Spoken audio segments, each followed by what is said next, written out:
what is the best way to defrost the Icemaker inside your refrigerator. Now, this video is not just about Samsung refrigerators, it's about any modern Icemaker that you may have problems with that's within your refrigerator.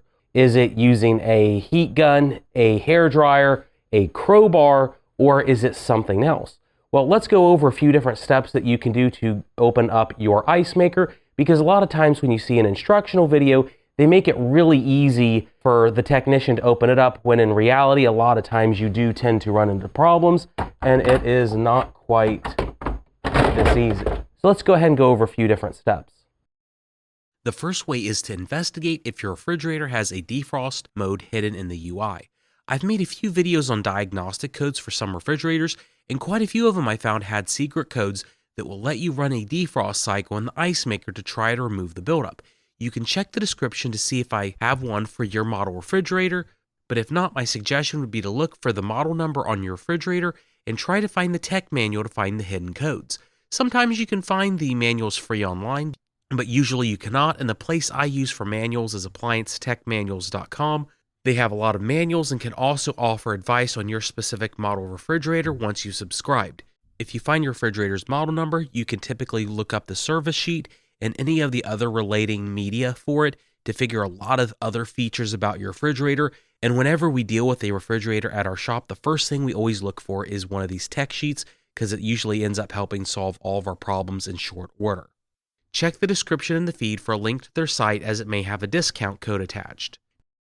So you've gone through this process and the refrigerator isn't like the corn song and this Icemaker's not coming undone. You still cannot get it out of place. What's the next step if the forced defrost system is not working? Should you use a hair dryer or a heat gun or something else to dislodge this ice bin? And the answer is absolutely not. If you use a hair dryer or a heat gun, there's a chance that you can warp the structure on the inside, the ice bucket itself, or the inside of the housing. The inside of every Icemaker has a thermoplastic in it, meaning that heat shapes it. Well, if heat shapes the ice bin, that also means that heat can warp it. And the thing about a refrigerator is, refrigerators are really good about storing heat. If you've ever worked inside one, you can get really hot really quick, kind of like my wife, especially when she's in a refrigerator doing something. And the heat will tend to pool in the Icemaker. And the problem is you have a huge block, or maybe it should have a huge block of ice, and you're more likely to warp the ice bucket itself than you are to actually get all the ice out before you can remove it. To demonstrate this point a little bit, let's take a bin from a junk refrigerator. I'm going to seal the front of it with SIL 4500 to make it waterproof, and then I'm going to take a junk Icemaker and fill the bin up with water. Let's freeze the water overnight and then put the bin on my table here. I'm going to take a step drill bit and cut a hole for the heat gun to go inside, plus drain holes on the back of the unit. I'm setting the heat gun up to run for 350 degrees Fahrenheit to see how well it melts the ice as opposed to getting the cabinet hot.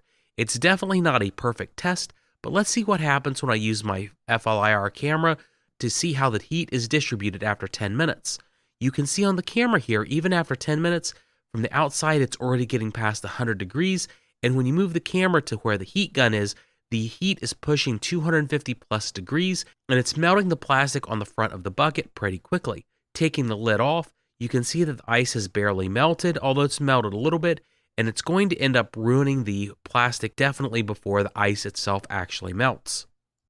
So what is the absolute best thing that you can do to remove your Icemaker? Well, the answer is to use a steamer, a garment steamer. They're very cheap. Let's go over and show you exactly how that would work. With this test, we froze another block of ice and dumped it onto the same table. I have a garment steamer which focuses hot steam directly where you apply it to, kind of like a hot knife. So I'm going to try to carve this block up just if I wanted to remove it from, say, I guess an Icemaker.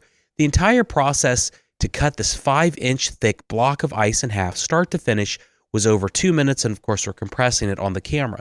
The advantage with the steamer being is that it never gets hot enough to warp anything no matter how much steam you use, and it tends to be able to carve out the ice where it is needed to remove the ice bucket, so you can then dump the ice into a sink instead of trying to remove it all from the cabinet.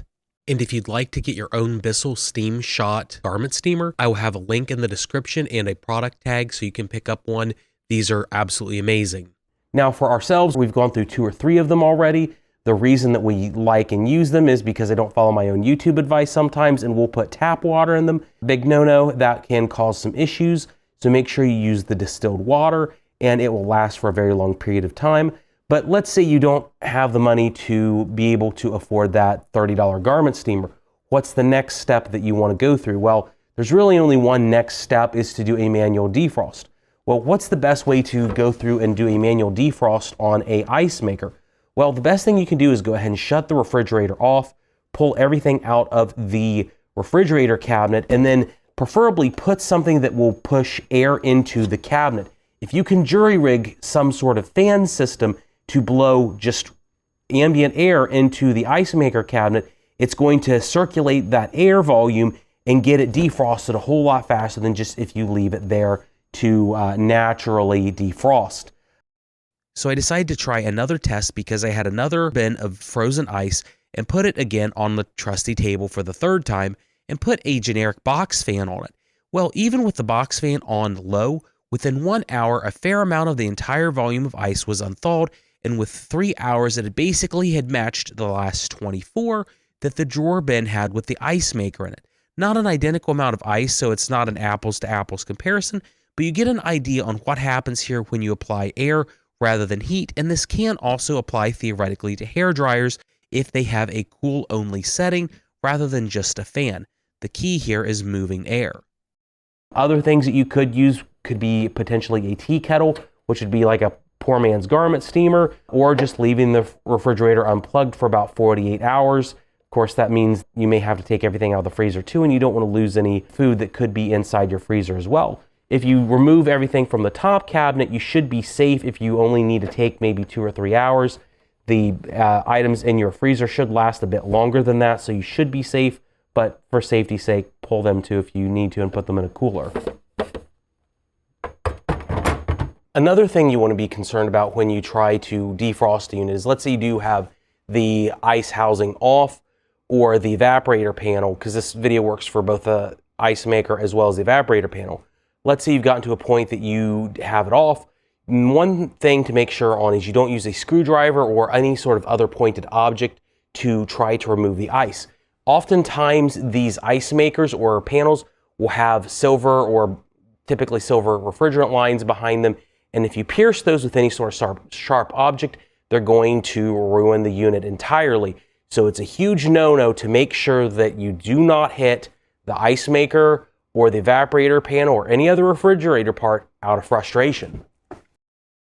Hopefully this video gave you some ideas on how to properly defrost your system. Again, every video tends to make this process look a whole lot easier than it really is. Sometimes we get lucky in our shop when we do the videos, sometimes we don't. We have to use some off-screen YouTube magic. But the main thing is figuring out exactly what the defrost code is. I will have a link in the description for appliance manuals to find your exact model, because it can be very confusing. Make sure you follow all proper precautions and safety measures. We've tried to go over some of them in the video, and I hope this helps you figure out your Icemaker and maybe your evap panel too. Have a great day.